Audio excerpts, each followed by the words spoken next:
예, 그럼 다시 시작할까요? 예, 버전 9는 파서를 이용해서 텍스트 파일로부터 이제 명령문을 읽어들여서 실행을 하는 겁니다.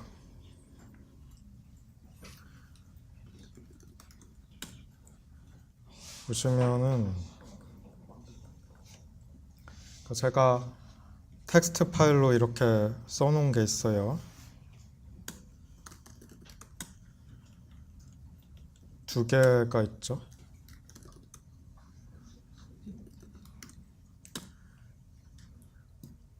test1.calc라는 파일을 실행을 시키면 11이 뜨는데 이게 아까 우리가 돌렸던 그 함수 정의를 이용한 예제고요. 테스트 2를 실행시키면은 4가 뜨죠. 그래서 이 버전 9는 기본적으로 버전 8하고 다를 게 하나도 없지만 단지 이제 텍스트 파일로부터 우리가 이해할 수 있는 요 exp 타입의 값을 만들어냅니다. 텍스트 파일은 말하자면 1차원의 어떤 실이라고 볼 수가 있죠. 그냥 문자가 쭉 이어져 있는 거예요. 그 실로부터 2차원의 트리 구조를 만들어내는 것이죠. 이거를 이런 일을 하는 걸 파서라고 하죠. 그래서 오케멜에서 렉서 파서를 이용해 가지고 이런 일을 할 수가 있고, 첨부된 수업 자료에 렉서.mll 그리고 파서.mly가 그걸 하기 위한 기능을 명세하고 있는 파일들인데 자세히 다루지 않겠습니다. 왜냐하면 기본적으로 이거는 이제 렉서 파서에 대한 지식이 필요하고, 또 이미 널리 쓰이고 있는 렉서 파서인 렉하고 약 혹은 바이슨이죠.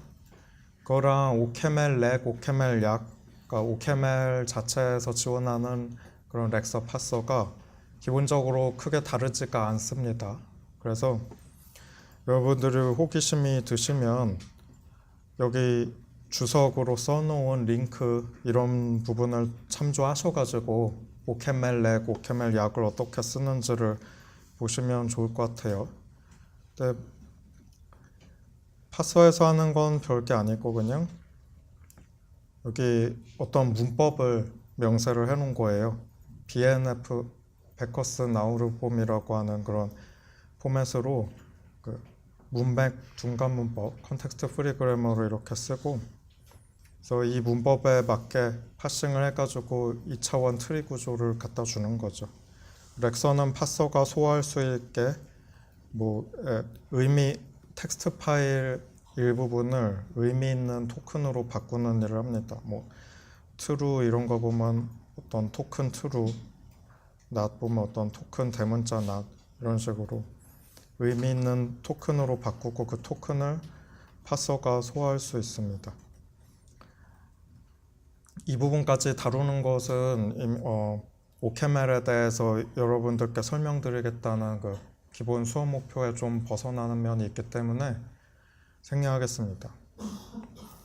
다만 직접 해보실 때 interpreter from file.ml이라는 파일이 있어요.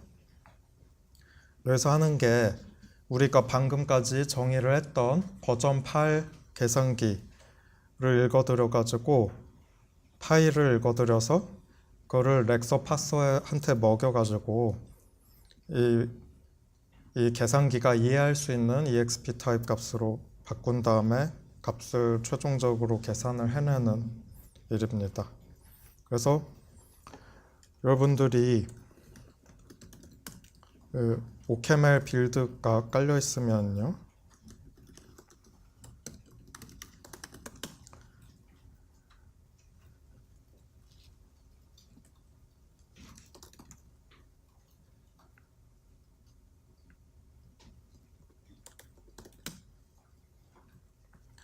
이런 식으로 컴파일을 하실 수가 있고요. 오케멜 빌드는 오학주 교수님 수업 전에 안내 받으신 대로 오팸이라는 오케멜 패키지 매니저라는 거를 까시면 자동으로 깔립니다. 그래서 바로 쓰실 수가 있어요. 이 명령문이 의미하는 바는 interpreter file from file.ml로부터 interpret from file.byte라는 어떤 실행 파일을 컴파일하라는 소리입니다. 내부적으로 interpret from file.ml 파일은 파서랑 렉서를 쓰고 있는데 이것들은 렉서.mll, 파서.mly 다른 파일들의 내용이 있죠. 그렇지만 이 OCaml 빌드라는 컴파일 툴이 그러한 소스 코드 간 의존 관계도 다 자기가 찾아내가지고 컴파일을 시켜줍니다. 그래서 이렇게 하면은 실행 파일이 하나 생기고 아까 제가 처음에 보여드렸듯이 그렇게 컴파일한 거에 텍스트로 된 소스 코드를 매기면은 실행 결과가 나오게 돼요.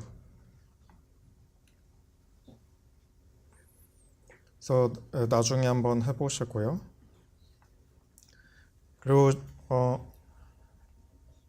수업이 끝난 다음에 해보실 실습 문제 3개를 준비를 했는데요. 아까 버전 8 미니 오캠L 실행기를 확장을 하셔가지고 나눗셈 연산하고 외부로부터 정수 입력을 받는 그런 언어 요소를 추가를 해보세요. 아마 쉽게 될 거예요. 이 외부 입력으로부터 정수를 받는 함수는 readint라는 함수가 있어요.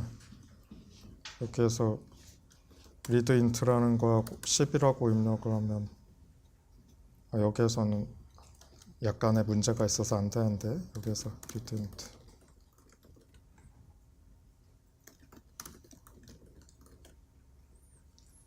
10을 우리가 이제 스탠다드 인풋으로 입력을 할 수가 있죠.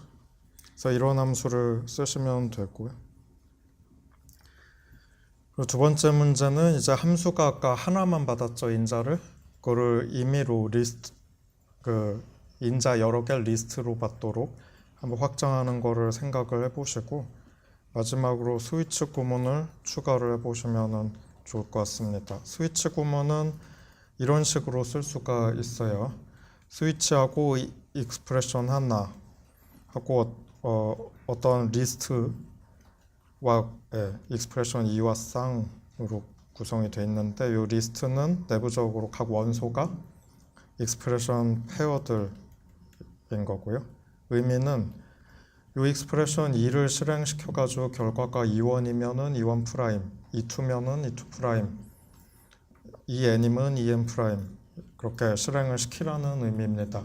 그러니까 이거는 사실 if else를 연달아 쓰면은 만들 수 있는 것이긴 한데 그 개발자 편의를 위해서 스위치 구문을 추가를 해보세요.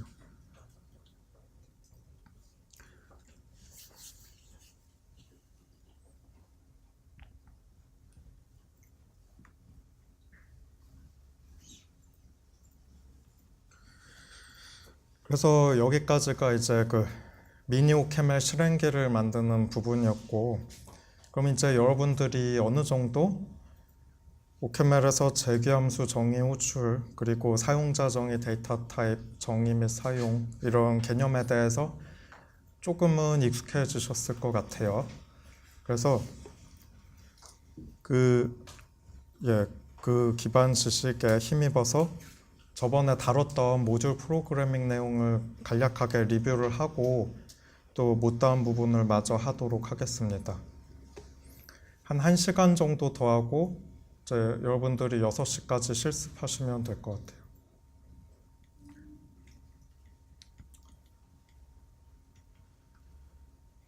그래서 제가 이제 모듈화라는 게 뭐고 왜 필요한지에 대해서 말씀을 드렸었고 이름 공간, 속내용 감추기, 코드 재사용 이런 개념들을 지원하기 위해서 오캠엘이 스트럭처, 시그너처, 추상 타입 이런 거를 지원한다고 했었죠. 그래서 이러한 모듈하고 모듈 타입 사용을 그 불변형 자료 구조를 만들고 사용하는 예제를 통해서 설명을 드렸었습니다. 불변형 자료 구조는 값이 계속 바뀌지 않는 그러한 자료 구조를 말했죠.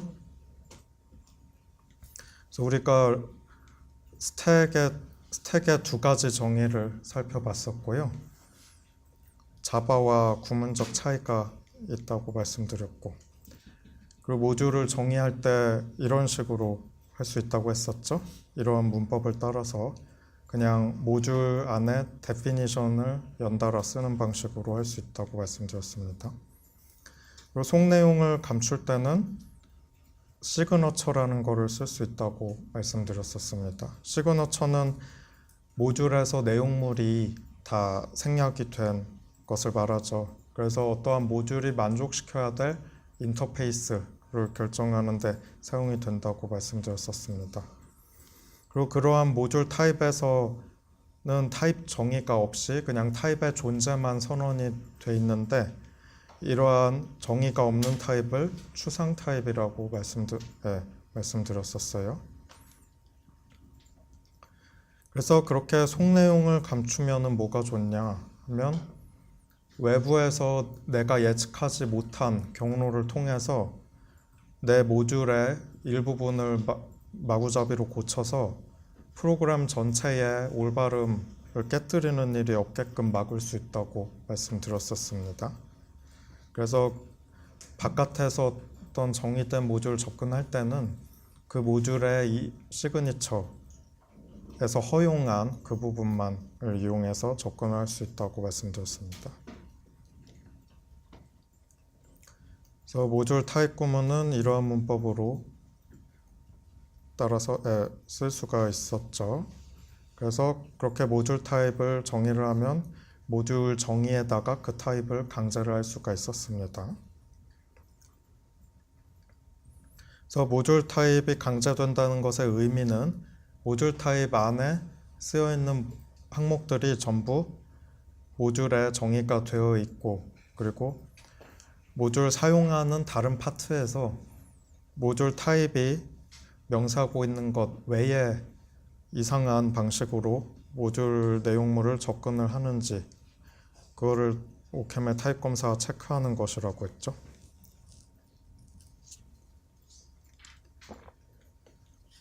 그래서 몇 가지 예제들을 살펴봤었고요.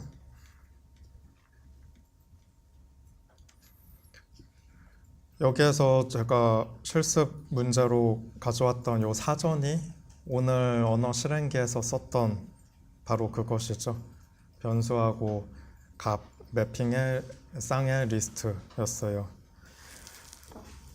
그래서 그렇게 쓰임을 보고 나니까 이게 조금 더 혹시 눈에 들어오시는 것 같지 않으세요? 이 패러메터라이즈된 사용자 정의 데이터 타입. 우리 경우 요 K가 스트링이고 V가 인티저였죠. 근데 나중에는 요 V가 인티저가 아니고 벨워 펑크 타입을 갖는 다른 사용자 정의 데이터 타입이 됐었죠. 그래서 이게 의미하는 바는 키 값에 뭐가 될지 모르겠는 타입이 있고, 그 밸류 값에 뭐가 될지 모르겠는 타입 V가 있고 할 때, 이 딕셔너리가 그 타입들을 이용해서 정의가 그 딕셔너리의 타입이 요 타입 변수들을 이용해서 정의가 될 수 있다는 거였습니다. 그래서 우리가 썼던 거는 KV 페어의 리스트 그 타입이었어요.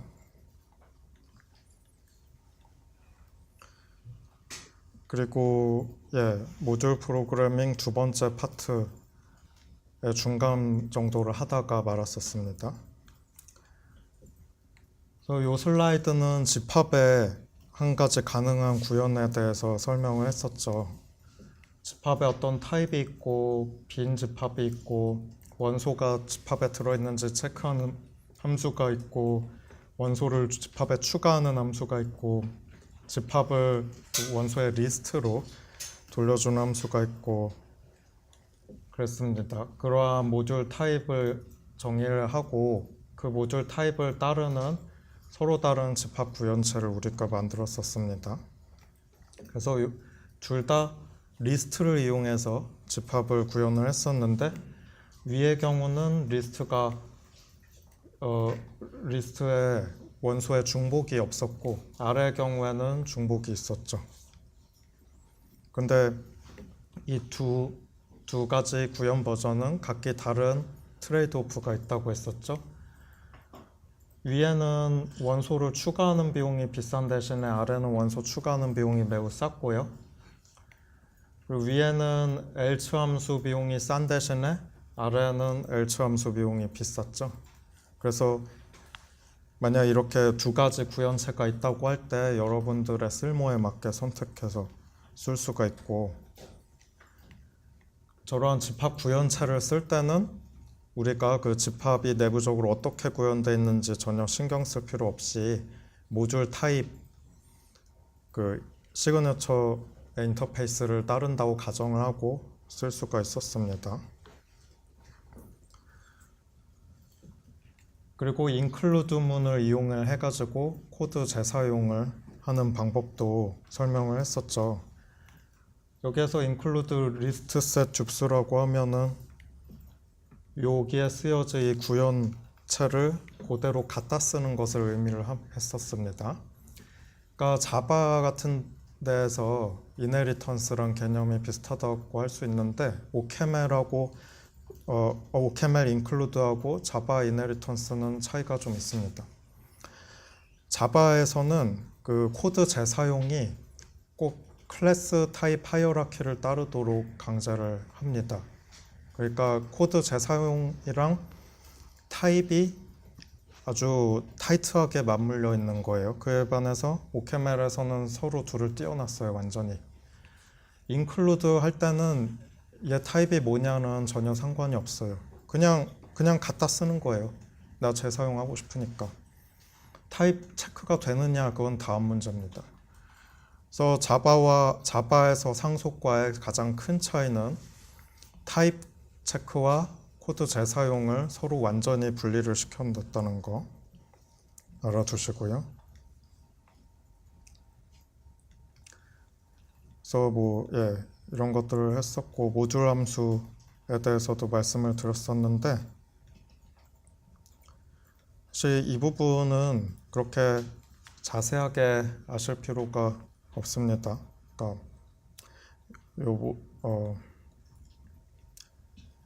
지금 하시기에는 약간 지나치게 고난이도인 면이 있어서 일단은 그냥 모듈 정의와 시그니처 정의, 그리고 시그니처에 의한 모듈 타입 강제 정도까지만 알아두시면 좋을 것 같아요.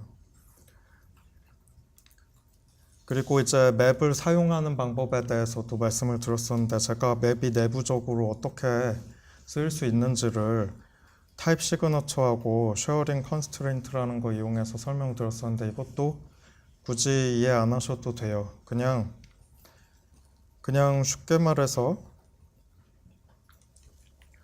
요 타입 시그니처를 따르는 모듈을 하나 만들어 가지고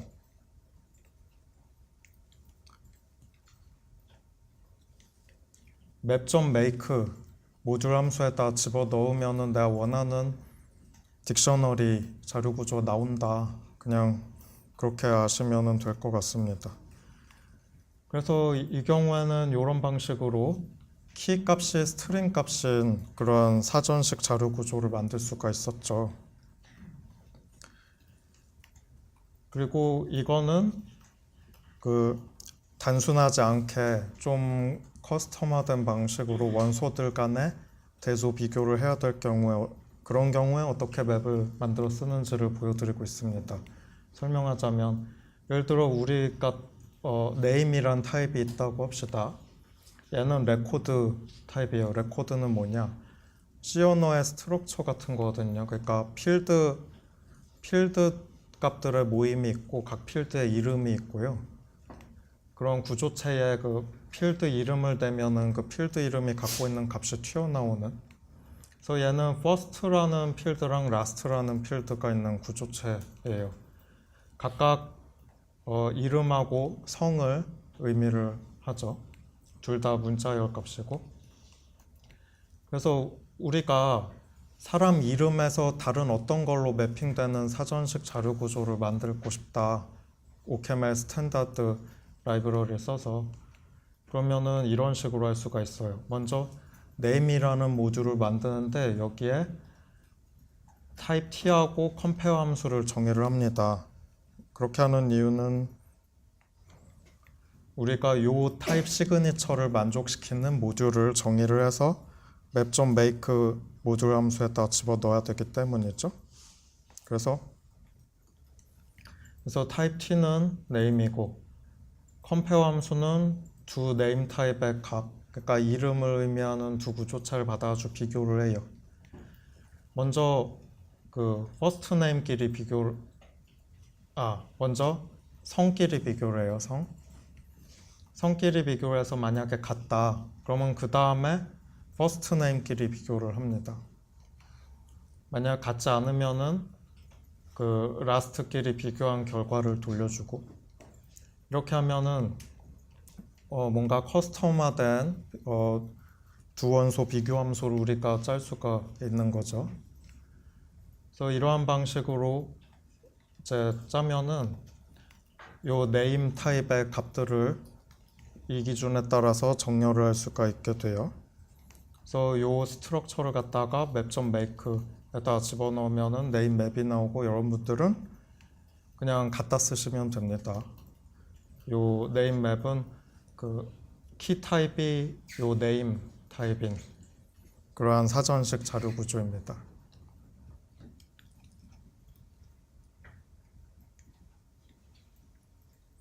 그래서 비슷하게 키 타입이 인티저인 맵도 이런 식으로 정의를 할 수가 있었죠.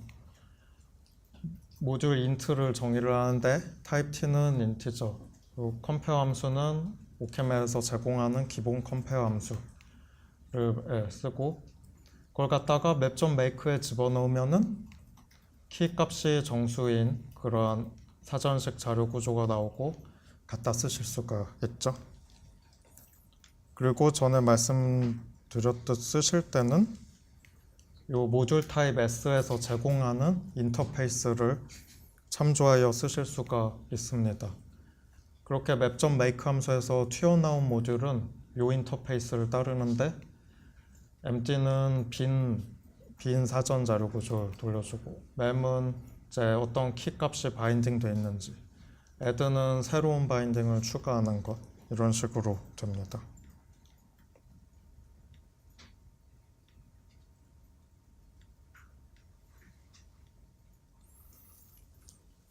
그리고 그렇게 만든 사전식 자료 구조를 쓸 때 find를 써가지고 어떤 특정 키 값에 매핑되어 있는 밸류를 열람을 할 수가 있는데, 만약에 그 주어진 키 값에 바인딩된 값이 없으면은 exception을 띄우면서 죽습니다.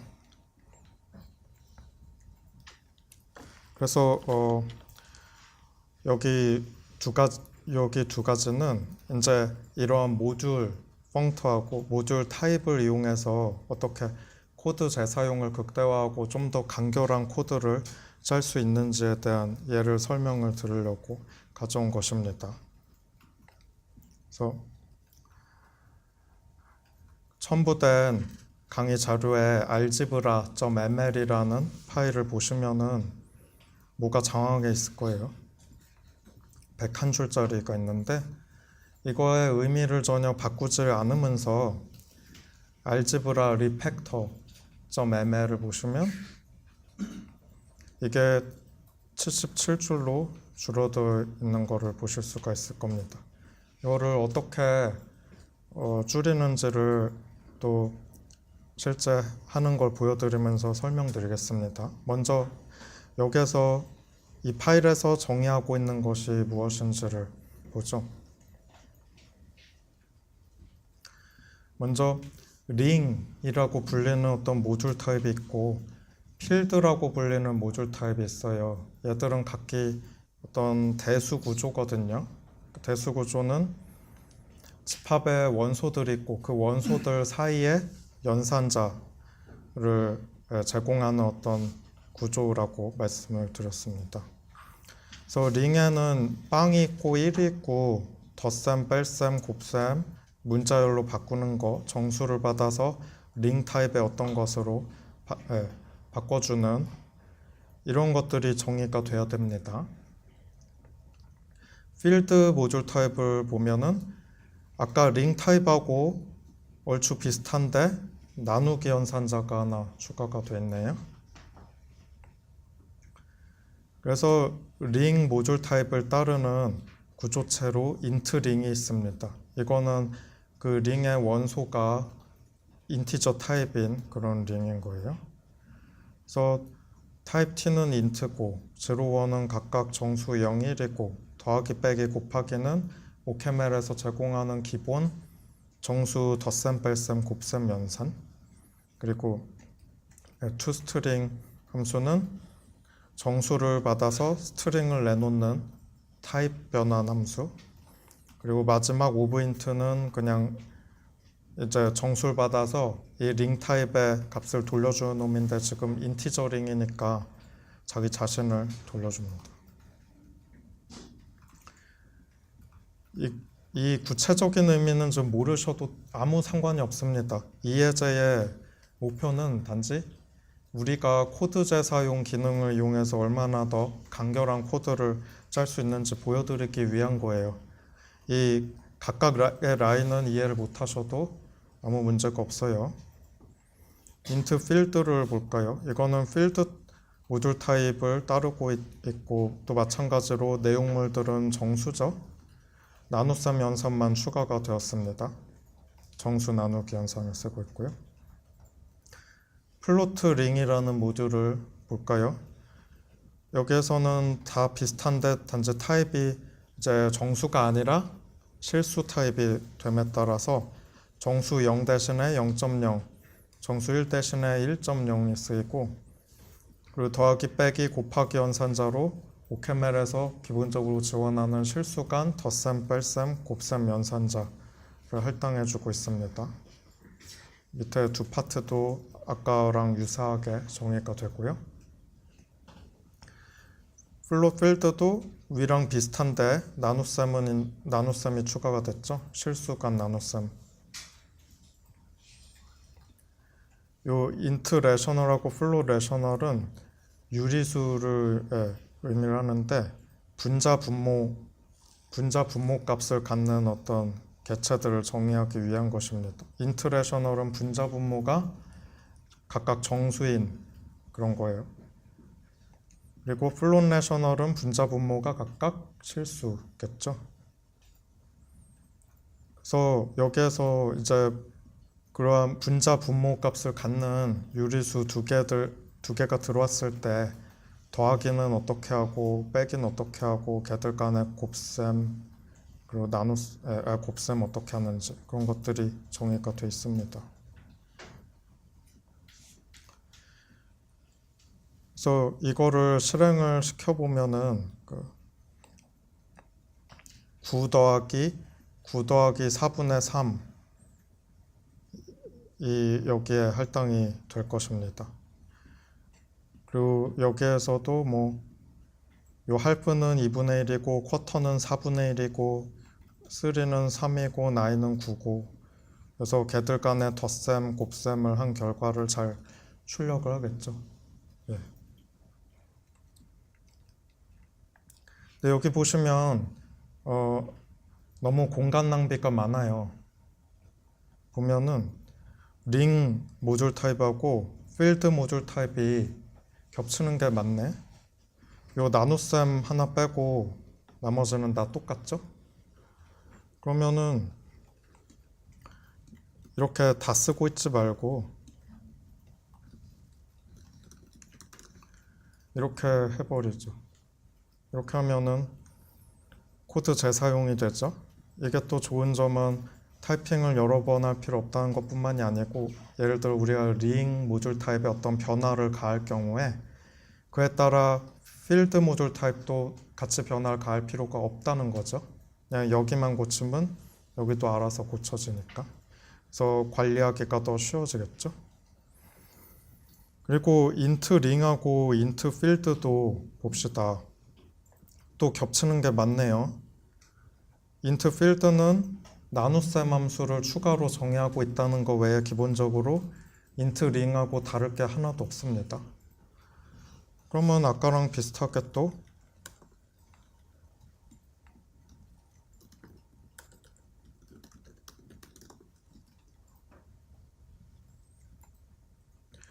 이러면 될까요?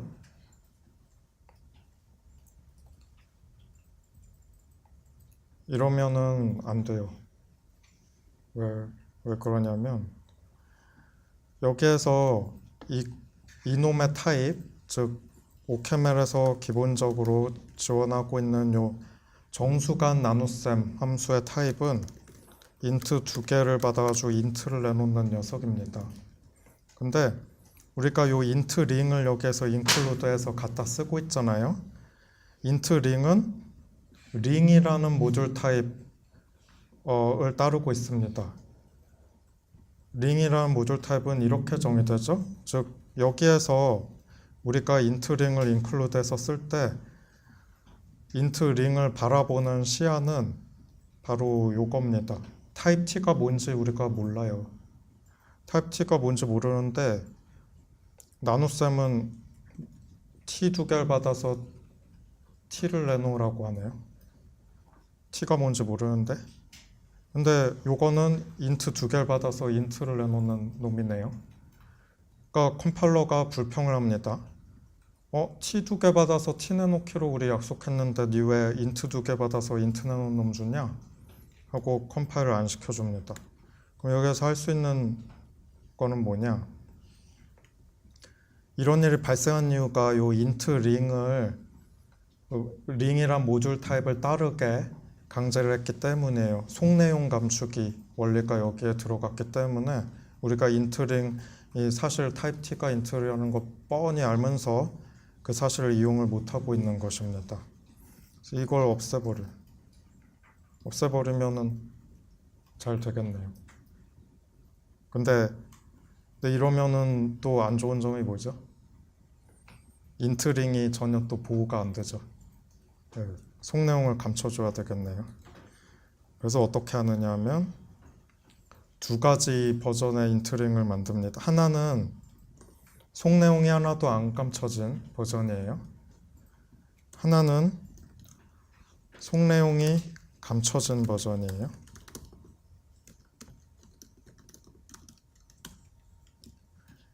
이렇게 하면은 우리가 새로운 모듈 인트링을 정의를 하는데 얘는 기본적으로 그냥 인트링 인플 할 것 같아요. 위에 아무것도 안 감춘 퍼블릭 버전.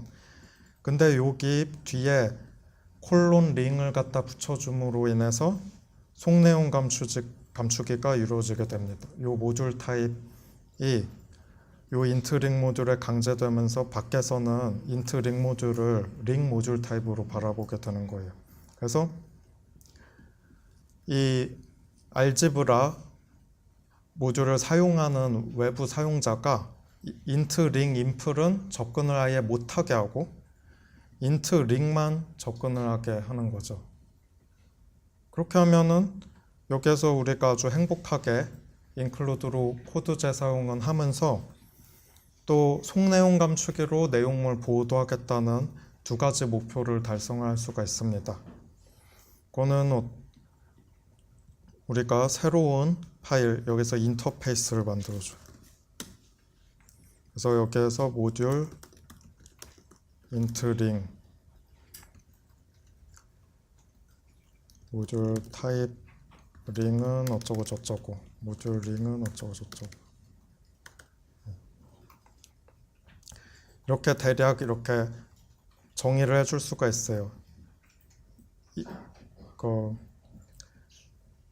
요 mli 파일에 써놓은 것만 바깥에서 algebra.ml 내용물을 접근할 때 쓸 수가 있습니다.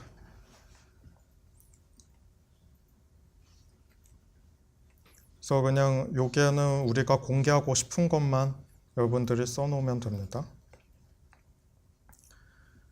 그럼 여기에서 재사용을 했고 또 요 플롯 링에 대해서도 비슷한 방식으로 할 수가 있겠네요. 우리가 이걸 인플로 바꿔주고요. 여기에서 또 include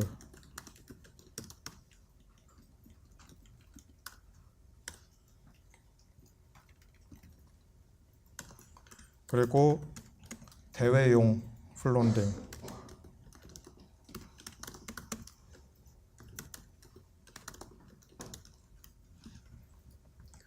이렇게 하면은 속내음도 감추고 코드 재사용도 하고 일석이조가 됩니다. 그리고 int 레셔널과 플롯 레셔널도 비슷하게 할 수 있고 너무 길어지는 것 같아서 이 부분은 생략하겠습니다. 알지브라 refactor.ml을 살펴보시면 되겠습니다.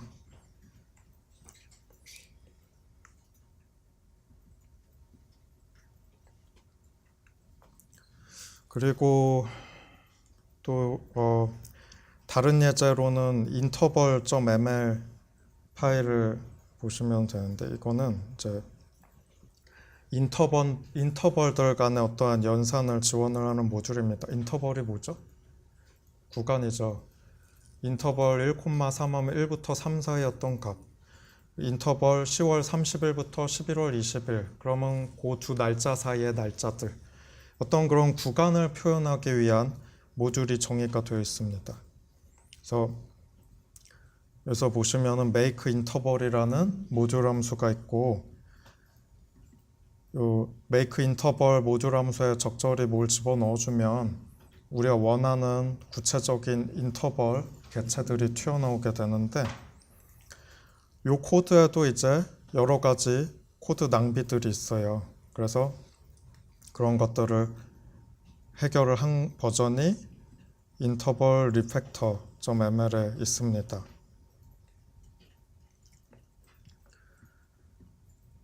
그래서 이걸 좀 자세히 뜯어보도록 할까요?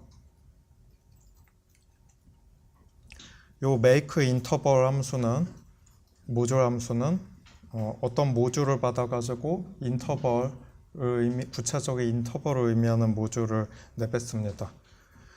인터벌이 뭐냐?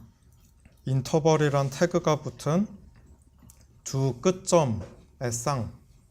요 끝점이 뭐가 될지는 모듈 함수의 인자로 들어오는 모듈의 타입이 결정을 해줍니다. 만약에 이 엔드포인트의 타입 t가 인티저면은 인티저 두 개의 인터벌, 스트링이면 스트링의 인터벌 이런 것들이 나오게 돼요. 그래서 인터벌의 타입은 두 개 끝점으로 구성된 하나 인터벌 개체거나 아니면 빈 인터벌입니다. 아무것도 없는 거예요. 그리고 여기에서 인자로 들어오는 엔드포인트라는 모듈은 요 타입 시그너처 컴패러블을 따른다고 우리가 가정을 하고 쓰고 있습니다. 요 컴패러블 모듈 타입에는 타입 t하고 컴페어 함수가 정의가 되어 있는데 타입 t는 그 끝점, 각 끝점이 가질 타입을 의미를 하고요. 컴페어 함수는 그런 끝점 사이의 비교를 위한 그런 연산을 제공을 하죠. 그래서 만약 우리가 인티저들을 끝점으로 갖는 인터벌을 만들고 싶다면 타입 t는 int가 되고 컴페어는 그냥 OCaml에서 기본적으로 제공하는 인티저간 컴페어 함수가 되겠죠.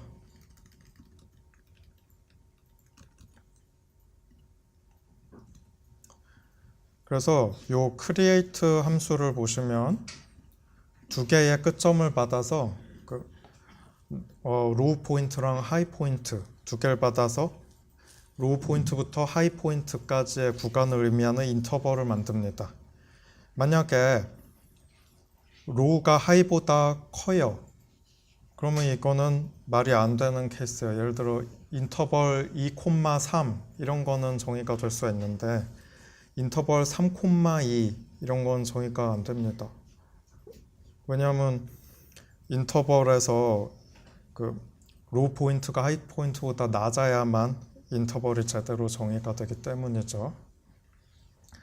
그래서 그런 경우에는 빈 인터벌 empty를 리턴을 해주고요. 아니면은 요 로우랑 하이를 페어로 갖는 인터벌 태그 붙은 값을 줌으로써 인터벌 객체를 만듭니다. is empty 함수는 인터벌 하나 받아주고 그게 비었는지 여부를 확인해주는 함수예요. empty면 true 아니면 false를 리턴을 하죠. contains 함수는 어떠한 엔드포인트 타입 t의 원소 t하고 인터벌 x를 받아서 원소 t가 인터벌 x에 포함이 되는지를 체크를 하는 녀석입니다.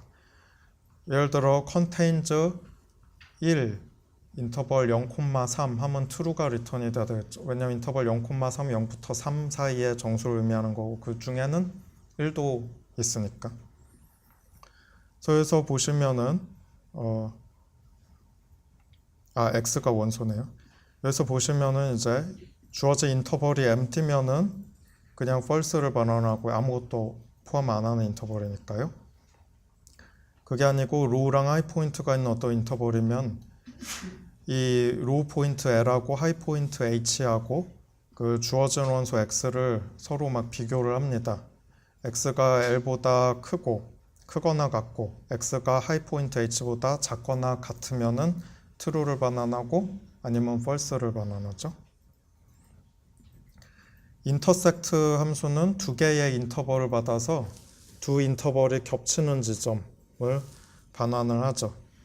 그래서 예를 들어 intersect 1,4하고 2,5 이렇게 하면은 이거는 2,4를 반환을 해야 됩니다. 이 두 구간이 겹치는 지점을 반환을 하는 거예요. 그래서 이것도 적절히 정의가 돼 있습니다. 구체적인 건 나중에 보시면 되겠습니다. 그래서 이제 이런 모듈 함수를 이용해서 구체적인 인터벌을 만드는 사례들이 여기 있는데요.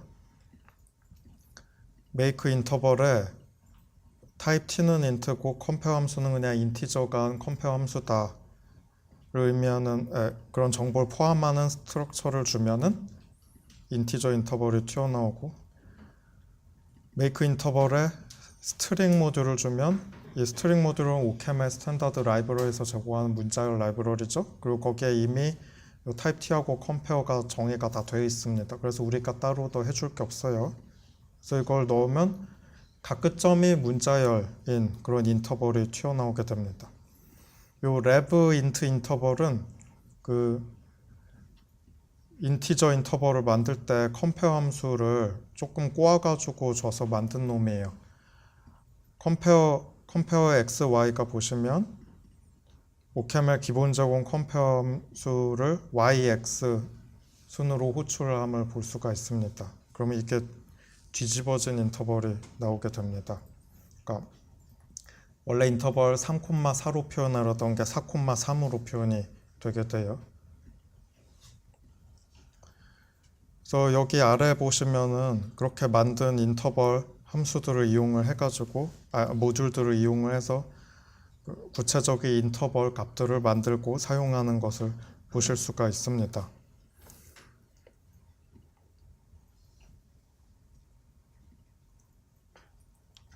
근데 여기에서 문제는 우리가 속내용 감추기를 안 해가지고 이상한 인터벌 값을 막 만들 수가 있다는 거예요. 원래 의도는 항상 인터벌을 만들 때는 create 함수를 이용을 해가지고 두 끝점을 받아서 로우 포인트랑 하이 포인트, 그래서 로우 포인트가 하이 포인트보다 작은 경우에만 적법한 인터벌을 만드는 것이 우리의 의도죠. 근데 속내용을 안 감추면 이런 식으로 만들 수가 있습니다. 제가 지금 int 인터벌 4,3 인터벌을 만들어내고 있어요. 이러면 안 되는데.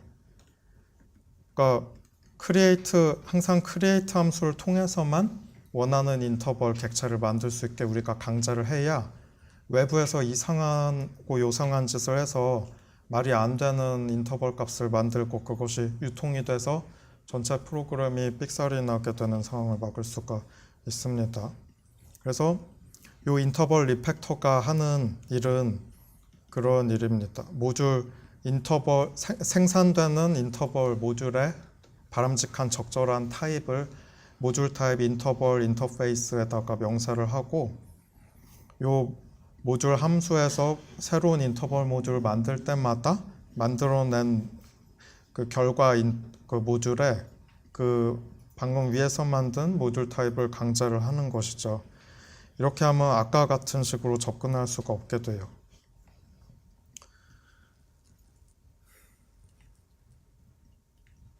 예, 그래서 제가 좀 빠르게 진행을 한 감이 있는데 이거는 진짜 더 중요한 에러 처리 파트를 더 자세히 설명해 드리기 위해서였어요. 그래서 이 부분이 약간 빨라서 정신이 없으셨다면 이제 일정이 다 끝나고 꼼꼼히 천천히 따져보시면서 다시 숙지를 하시면 좋겠습니다.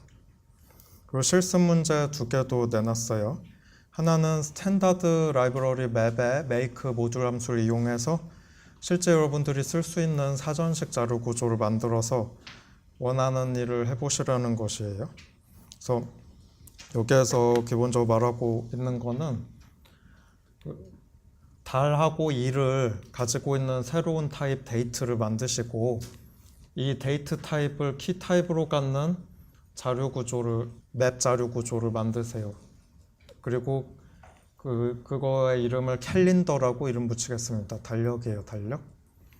그래서 이 캘린더는 그 데이트를 받아가지고 그 날짜에 있을 어떤 이벤트를 문자열로 반환을 해주는 그런 기능을 구현해야만 합니다.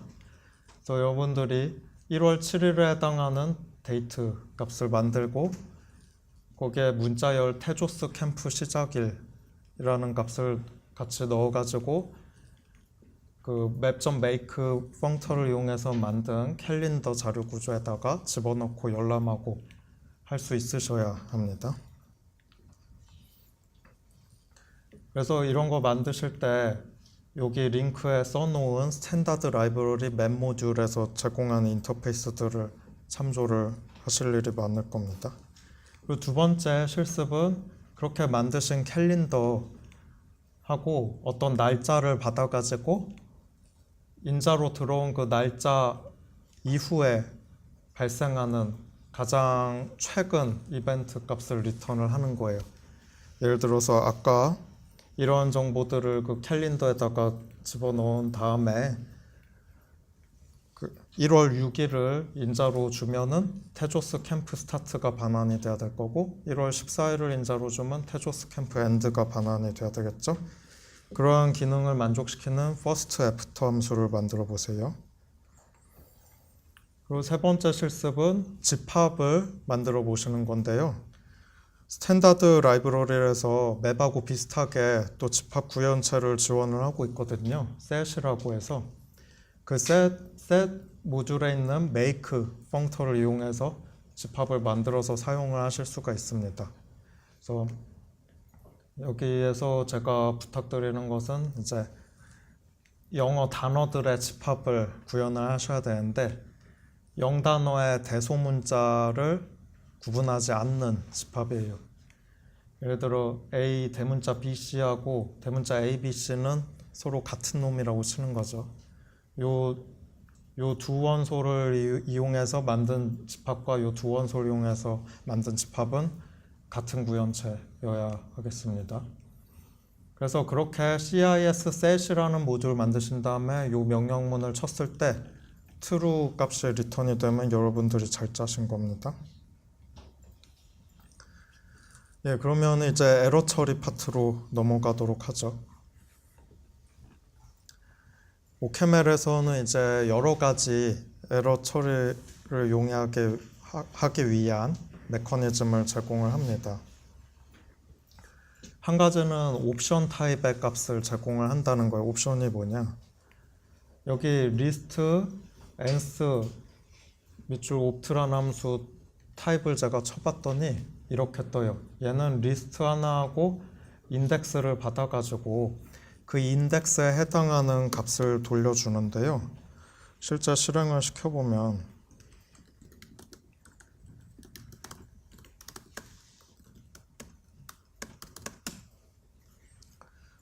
제가 앤스 옵트 함수에 1, 2, 3으로 구성된 리스트 그리고 인덱스 1을 줬습니다. 그 오케멜 리스트도 여타 C 언어의 배열같이 인덱스가 다 있고요. 첫 번째 원소 인덱스는 0이고 계속 1씩 증가합니다. 그래서 인덱스 1의 값 2를 반환을 하죠. 근데 sum 2라고 반환을 하네요. 그냥 2가 아니고. 만약에 제가 여기에 4를 주면 논이라는 값이 튀어나오네요. 제가 길이 3짜리 리스트를 줬기 때문에 가용한 인덱스는 0, 1, 2입니다. 근데 4를 줬으니까 적법하지 않은 인덱스죠. 그랬더니 이상한 값 논을 줬어요. 그래서 적법한 인덱스를 주면은 그 인덱스에 해당하는 값을 sum이라는 태그로 감싸가지고 주고, 적법하지 않은 경우에는 논이라는 태그 값을 주고 있죠. 그래서 이 sum 어쩌구 혹은 논, 이 두 가지 값을 포함하고 있는 타입이 옵션 타입입니다. 옵션. 그러니까 값이 있거나 없다를 표현을 하는 타입이에요. 그래서 이 ends_opt 함수가 기본적으로 구현하는 것은 리스트하고 인덱스 받아서 그 인덱스가 적합하면 그러면 sum으로 태그가 붙은 좋은 값을 줘요. 적법하지 않으면 논이라는 걸 줍니다. 그럼 우리가 이 값을 받아서 또 적절히 패턴 매칭을 해가지고 에러 처리를 하거나 원하는 일을 할 수가 있겠죠. 그래서 이 옵션 리턴 타입은 기본적으로 우리한테 정보를 제공을 해주고 있습니다. 네가 주는 리스트랑 인덱스 가지고 원소를 가져올 건데 잘못하면은 못 줄 수도 있어 라는 정보 자체를 제공을 해주고 있는 거예요. 이 옵션이 붙었다는 것 자체가 성공할 수도 있고 실패할 수도 있다 라는 사실을 나타냅니다. 그래서 이렇게 주면은 sum1, 이렇게 주면은 논. 그래서 sum은 적법한 값, 논은 적법하지 않은 값. 이 옵션 타입은 여러분들이 자주 쓰시게 됩니다. OCaml 프로그래밍을 하시게 되면. 그래서 이렇게 옵션 타입을 리턴하는 함수를 짜면은 어떤 이점이 있냐? 항상 함수를 호출한 부분이 명시적으로 에러를 잘 처리하도록 강제를 합니다. 이것 말고 ends_opt 버전 말고 또 다른 버전의 함수도 있는데 ans라는 게 있어요. 이 ans. 이거는 ends_opt랑 기본적으로 하는 짓이 똑같은데 유일한 차이점은 옵션 타입이 아니고 리스트 원소 타입을 반환을 하고 있죠. 그래서 얘한테 만약 빈 리스트하고 적법하지 않은 인덱스 2를 주면은 예외가 뜨면서 죽게 되죠. 그래서 이 ans 함수는 오류가 발생할 경우에 대한 기본적으로 걱정이 없는 함수예요. 그에 반해 ends_opt는 좀 더 신중한 버전이죠. 오류가 있는 버전, 없는 버전의 값을 다 리턴을 해서 이 호출하는 부분이 까가지고 살펴봐서 적절한 처리를 하도록 강제합니다. 그러면 좀 더 안전한 프로그램을 짤 수가 있겠죠. 그래서 이거는 그 ends_opt를 사용한 예제인데요. 요 compute bounds라는 함수를 봅시다. 얘는 cmp라는 함수하고 리스트를 받아요. 얘가 하는 일은 기본적으로 그 리스트를 받아서 그 리스트에서 제일 작은 값, 최소값, 그리고 제일 큰 값, 최대값 두 개의 쌍을 리턴을 하는 함수예요. 근데 이 리스트에 임의의 타입의 원소들이 올 수가 있기 때문에 그 임의의 타입 원소들 사이에 비교를 할 수 있는 컴페어 함수도 같이 받아야 될 필요가 있죠. 그래서 이 함수 cmp를 받았고요. 그래서 sorted 값 변수는 이 리스트를 요 주어진 cmp 함수가 정하는 그 대소 비교 순서에 따라서 정렬을 하는 겁니다. 그래서 제일 작은 원소부터 제일 큰 원소까지 리스트에 쭉 있게 만들어요. 그래서 이 sorted에는 정렬이 된 리스트가 저장이 되어 있습니다. 그래서 여기에서 기본적으로 마지막 세 줄에서 하는 짓은 그 정렬된 리스트에서 맨 앞에 원소 그리고 맨 끝에 원소 두 개를 끄집어 가지고 쌍을 만드는 거예요. 그러면 최소값하고 최소값이 구성이 되게 되겠죠? 네. 그래서 여기에서는 이 sorted 리스트에서 첫 번째 원소를 끄집어내고 여기에서는 그 sorted 리스트에서 마지막 번째 원소를 끄집어내고 있는데 ends_opt를 쓰고 있습니다. 그래서 그 일이 잘못 될 경우도 대비를 할 수가 있어요. 이 함수를 쓰면. 만약에 둘 중 하나가 제대로 돌지 않으면 sum이 아니라 non 태그를 리턴을 할 겁니다. 그래서 non 어쩌구 혹은 어쩌구 non 타입이 들어오게 될 겁니다. 그러면 이거는 뭔가 잘못됐다는 거죠. 그럼 얘도 잘못됐으니까 옵션 타입으로 non 값을 리턴을 해요. 둘 다 sum이다. 그럼 둘 다 잘 돌았다는 얘기네요. 그러면 sum x, sum y에 있는 x, y를 따다가 페어를 만들고 그 앞에 또 sum 태그를 붙여서 옵션 타입 값을 리턴을 합니다. 그러면 얘는 이제 에러를 인식을 하고 있는 함수를 이용을 해서 에러를 인식을 하고 있는 함수를 구현을 하고 있는 거예요. 네. 그리고 또 이거는 해시 테이블이라고 또 OCaml에서 제공하고 있는 다른 자료 구조를 쓰는 예제인데요. 해시 테이블은 기본적으로 그냥 사전식 자료 구조의 한 예입니다. 그러니까 아까 그 맵하고 기본적으로 다를 게 없는데 단지 그 열람 비용이 더 싼 이점이 있죠. 뭔가를 어떤 키 값을 찾을 때 상수 시간이 듭니다. 이 find mismatch 함수를 볼까요? 얘는 해시 테이블 2개를 받아요. 그래서 얘가 지금 기본적으로 하는 짓이 뭐냐면은 이 해시 테이블에는 키 밸류 매핑들이 막 있을 거 아니에요? 그래서 이 두 해시 테이블을 봤는데 두 해시 테이블에서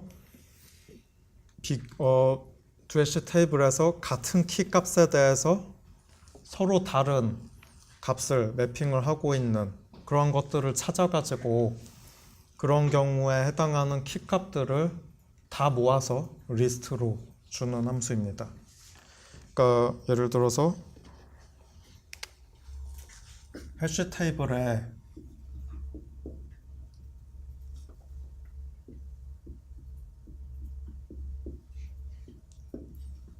이런 테이블이 있고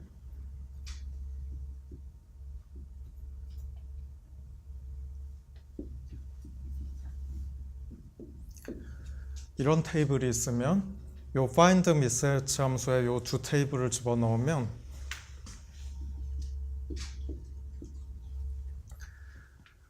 키값 b만 가지고 있는 리스트를 반환을 했으면 좋겠어요. 왜냐하면 b에 대해서 앞에 테이블은 2, 뒤에 테이블은 3을 매핑하고 있으니까요.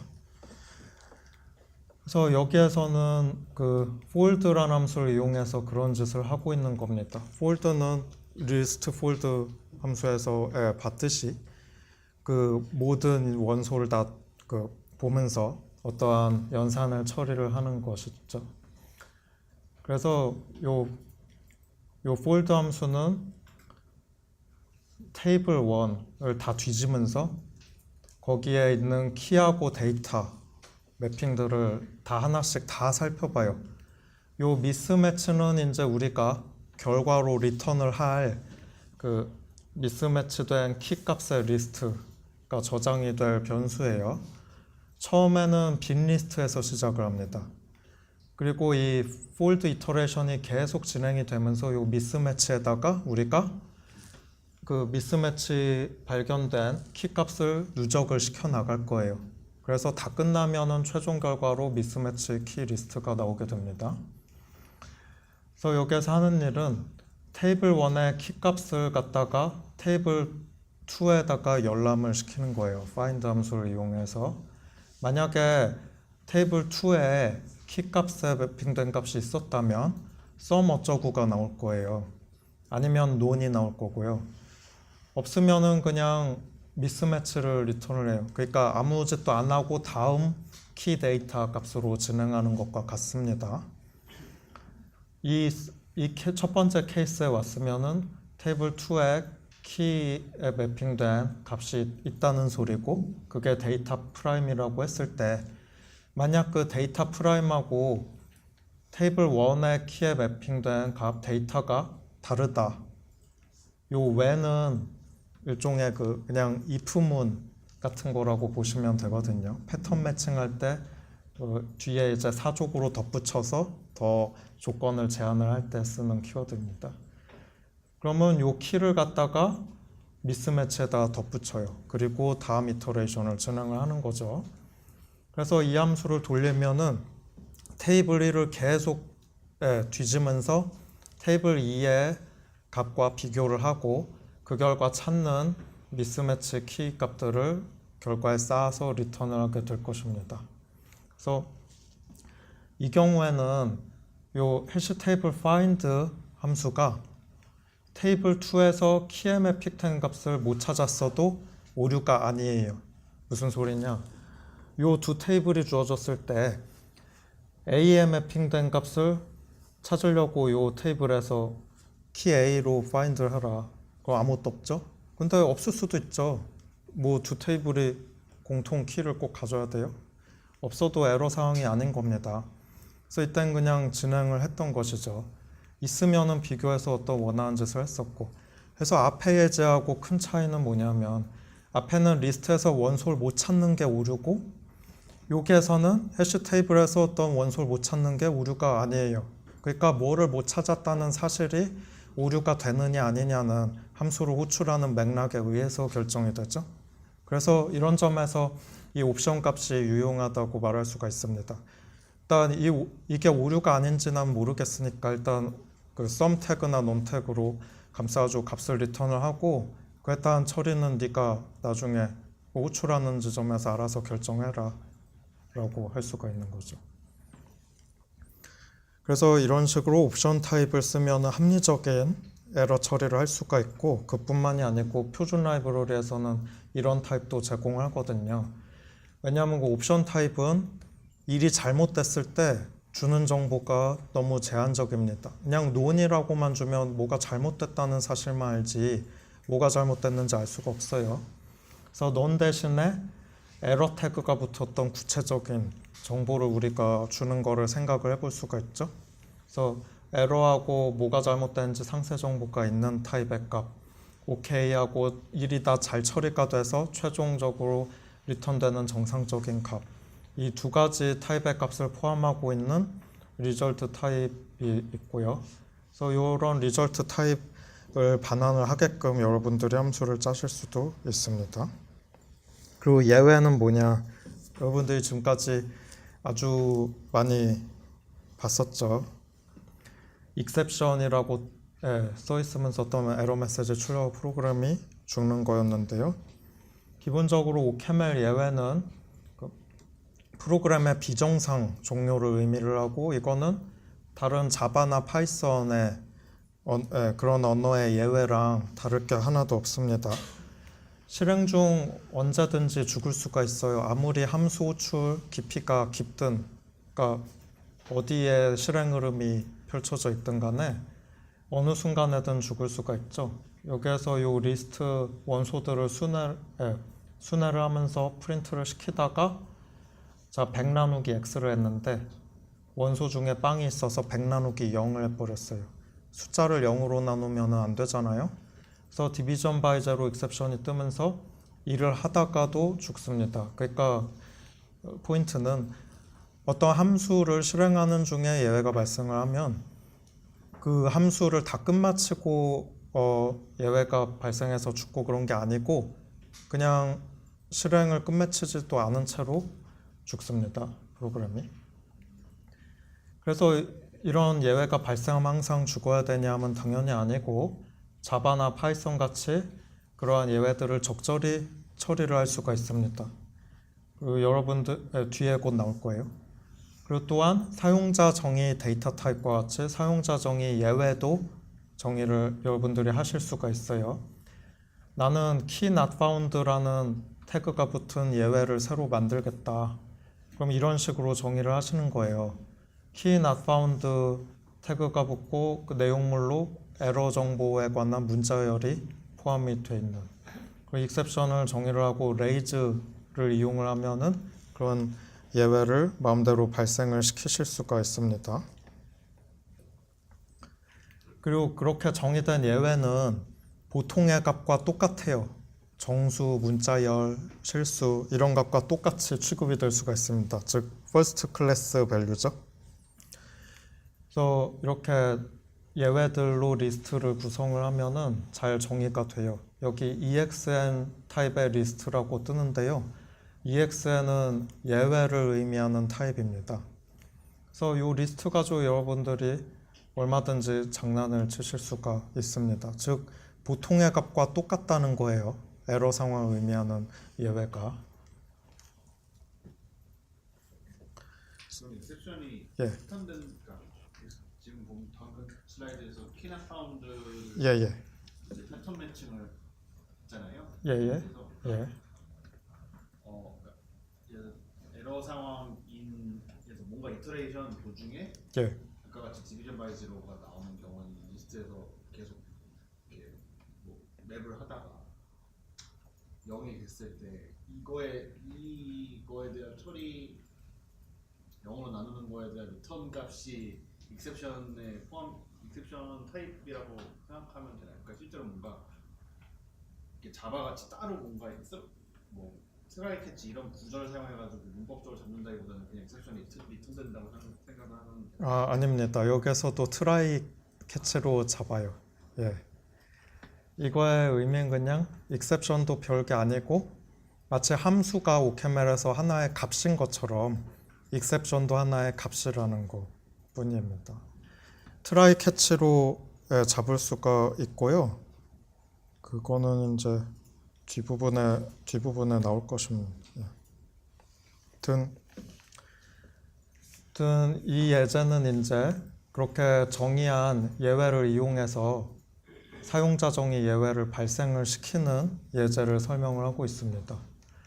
어떤 리스트에서 값을 찾는데 없으면은 빈 리스트가 들어오면은 레이즈 시키는 거죠. 그 사용자 정의한 익셉션을.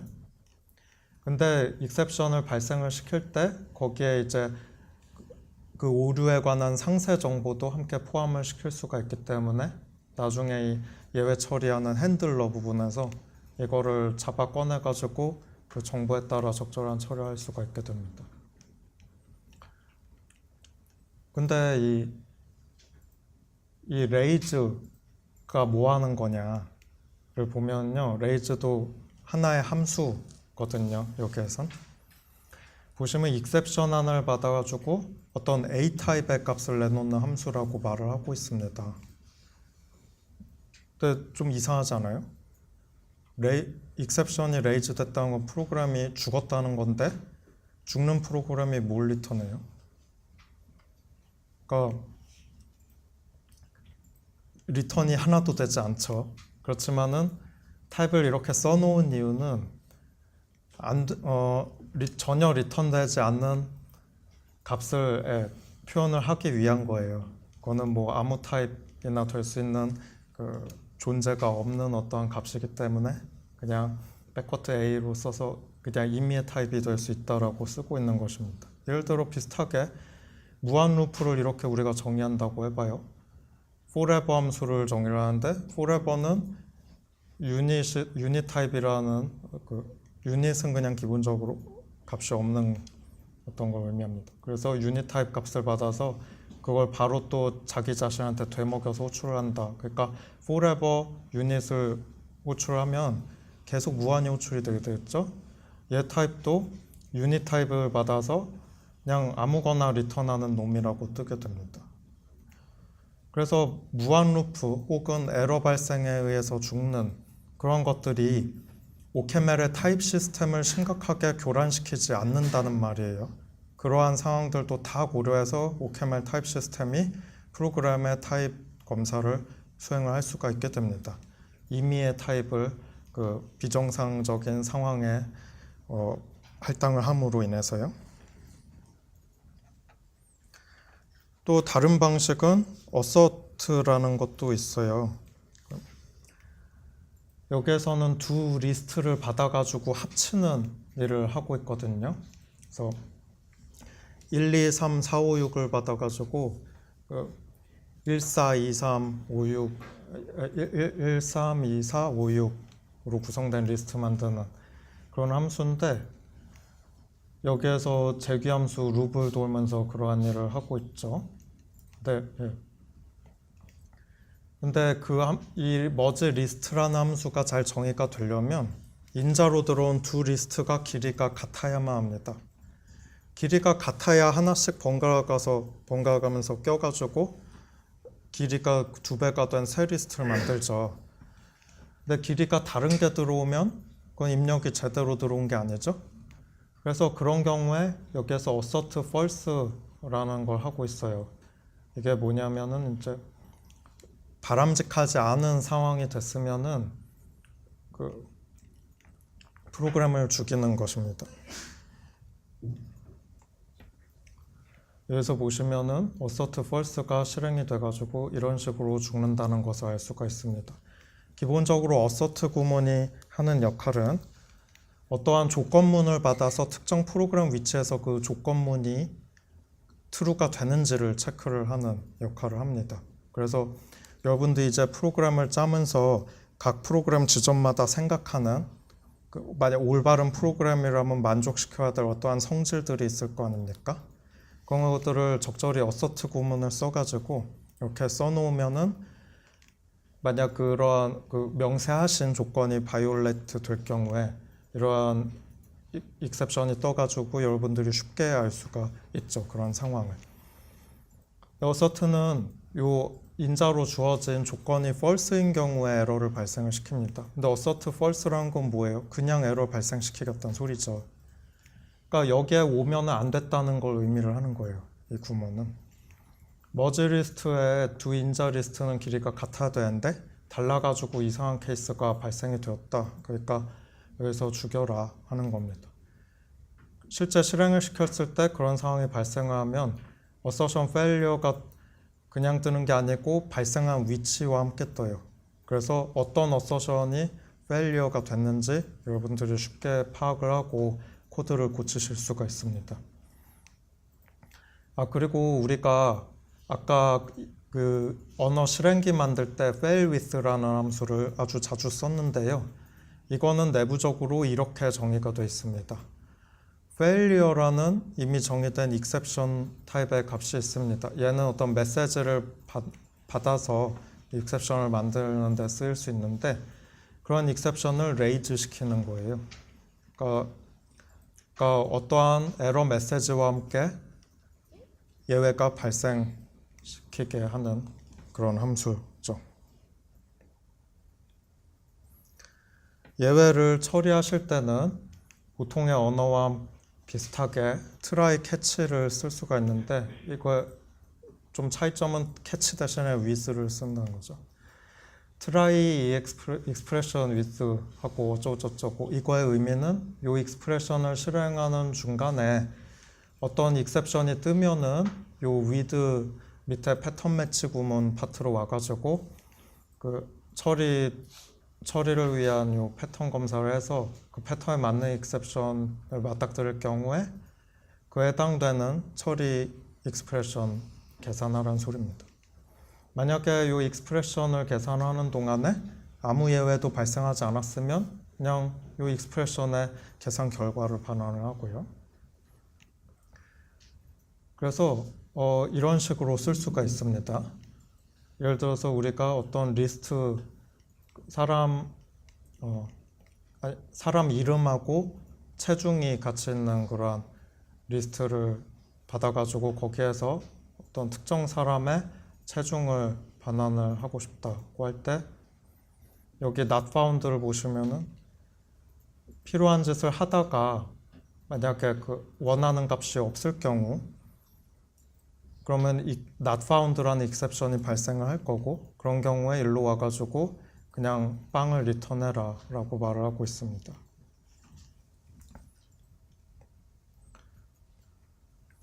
그리고 예외가 발생을 할 때 종종 여러분들이 어떠한 경로로 예외가 발생했는지 궁금해하실 수가 있어요. 그래야 디버깅을 하니까. 그걸 위한 메커니즘도 당연히 OCamL에서 지원을 하고 있습니다. 예를 들어서 정수 리스트를 받아가지고 최대값을 찾는 이런 함수 리스트 max가 있다고 합시다. 그리고 이거를 이제 컴파일해서 실행을 시키고 싶은데요. 이때 이때 요런 식으로 실행을 할 수가 있습니다. 그러니까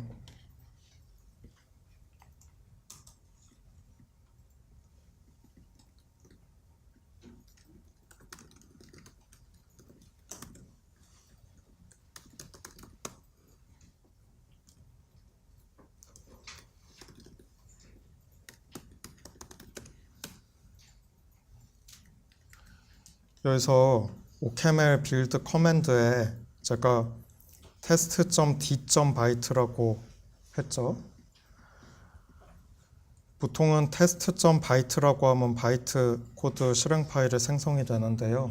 여기에 d라고 표현을 하면은 디버깅 정보도 포함을 시켜서 컴파일하라는 것을 의미를 합니다. 그래서 실행을 시킬 때 이런 식으로 실행을 시키면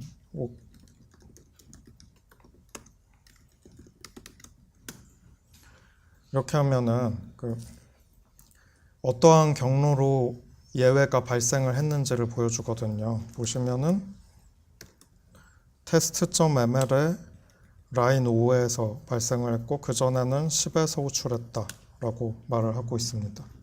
그래서 이게 기본적으로 스택 트레이스를 보여준다고 이해하실 수 있고, 그래서 이런 식으로 컴파일하고 실행하셔서 어떠한 경로로 오류가 발생했는지 보실 수 있습니다.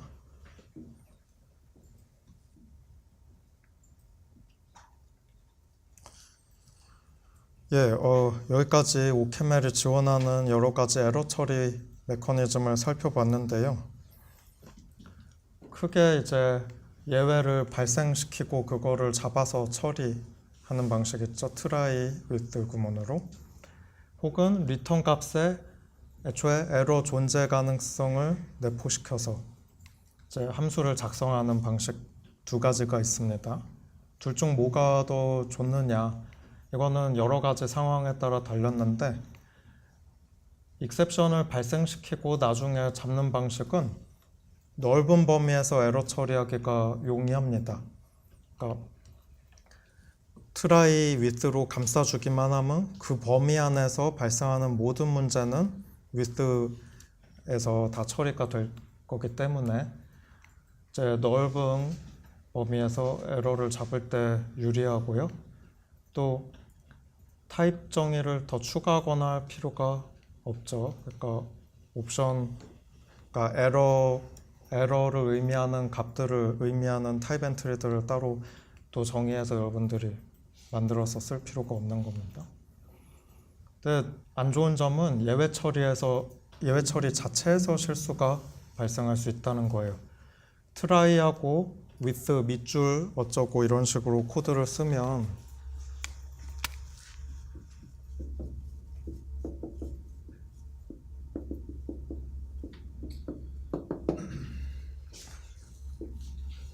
요 EXPR을 계산을 하는 동안 아무 예외나 발생하면 다 요 핸들러 부분에서 처리를 하겠다는 거예요. 근데 이렇게 쓰면 아주 안 좋은 코딩 습관입니다. 어떻게 짜야 하면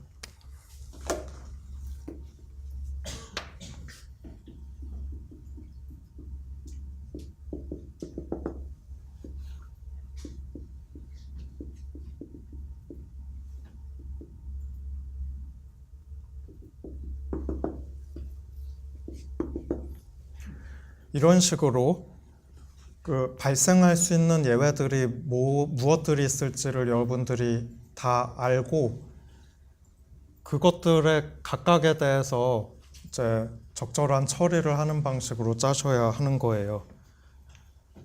그래서 not found exception이 뜨면 첫 번째 케이스에서 처리하고 invalid argument exception이 뜨면 두 번째 케이스에서 처리하고 이런 식으로 해서 만약 여기까지만 쓰시고 끝내면 이 에러 처리 핸들러는 not found exception하고 invalid argument exception 두 가지만 처리를 할 수 있는 코드가 됩니다. 만약에 여러분들이 전혀 예상하지 못했던 다른 종류의 exception이 뜰 경우에는 저 에러 핸들러 메커니즘으로 가지 않고 프로그램이 죽게 돼서 여러분들이 바로 아실 수가 있죠.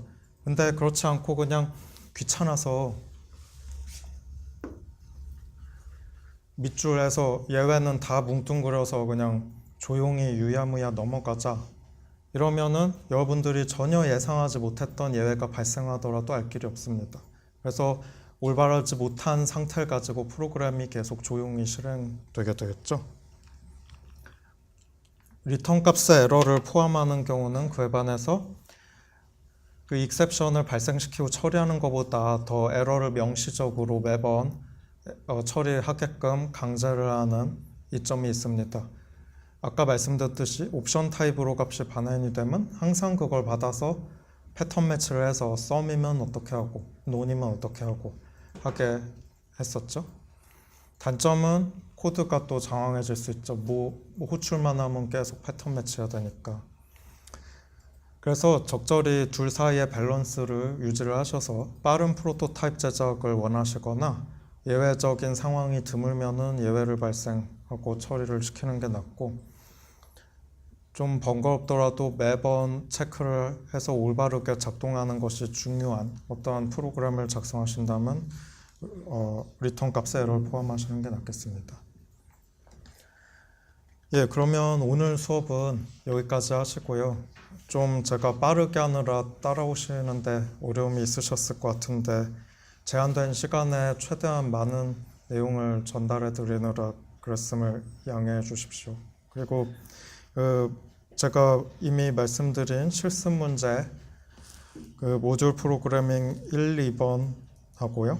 그리고 언어 실행기의 실습 문제 3개를 남은 시간 6시까지 1시간 반 정도 해보시면 될 것 같아요. 하시다가 이제 혹시 문제 생기시거나 질문 있으시면 언제든지 저한테 말씀해 주세요. 네, 들어주셔서 감사합니다.